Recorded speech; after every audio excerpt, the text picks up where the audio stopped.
Des coiffeurs, épiciers, kebabs, des dizaines de petits commerces les uns à côté des autres, sur une même rue, fermés, en pleine journée. Aucun client. Que dissimule-t-on derrière ces façades? Seuls quelques riverains osent nous répondre face caméra. Ça me paraît évident qu'il y a du blanchiment ou des trucs comme ça, quoi. Le mot trafic revient en tête. Dans ces commerces fantômes, des milliards d'euros issus du trafic de drogue sont blanchis chaque année, à l'abri des regards. Cet élu de Montpellier en a fait son combat. Il tient à nous amener dans un quartier difficile. Eurydice, l'une de ses priorités.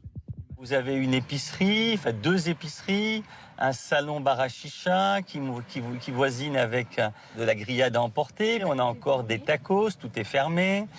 Encore une épicerie, c'est la 3e en l'espace de 25 mètres. Voilà.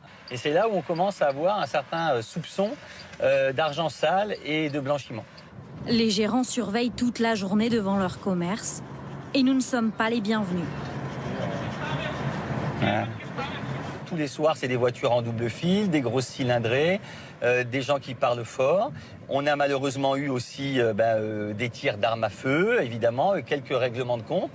Parce que dans ces commerces, transiterait l'argent de la drogue. Les trafiquants achètent légalement un salon de coiffure, par exemple.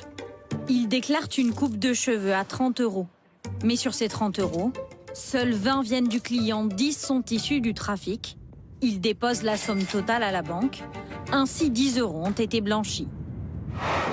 Mais alors, comment y mettre fin? La mairie ne peut pas prouver le blanchiment. Faute de mieux, elle verbalise, comme avec cette épicerie fermée, pour avoir vendu de l'alcool après 22 heures. On est obligé de faire du sort de harcèlement administratif en les fermant administrativement 1 semaine, 15 jours, 3 semaines. Et puis, ça rouvre. Et donc, c'est un peu le rocher de Sisyphe. C'est un peu ou le tonneau des Danaïdes. Voilà, on est en permanence en train de remettre notre ouvrage sur le métier. Les enquêtes de police peuvent prendre des années pour les faire fermer.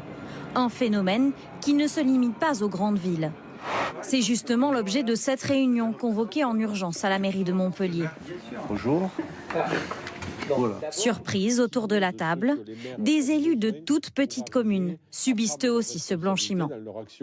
Ces épiceries, ils vendent pas de la lessive ou la plaquette de beurre. On le sait, mais là aussi on est impuissant. Ça fait 3 fois qu'ils prennent des fermetures administratives et l'année prochaine, il reviendra. Ils nous rigolent au nez, ils en ont rien à faire. Malgré nos sollicitations, impossible de connaître le nombre d'enquêtes en cours pour soupçon de blanchiment à Montpellier.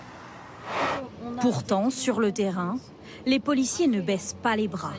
Identifier les commerces, les petites mains, remonter tout le réseau pendant des heures, des mois.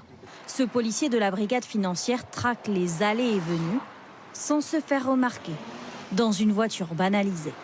Il faut des preuves en justice et on est là pour apporter des preuves. Quelle que soit la manière, photo, vidéo, il faut qu'on fasse attention, qu'on soit le plus discret possible. Si on est repéré par notamment l'objectif, c'est des mois d'enquête qui peuvent être mis au panier.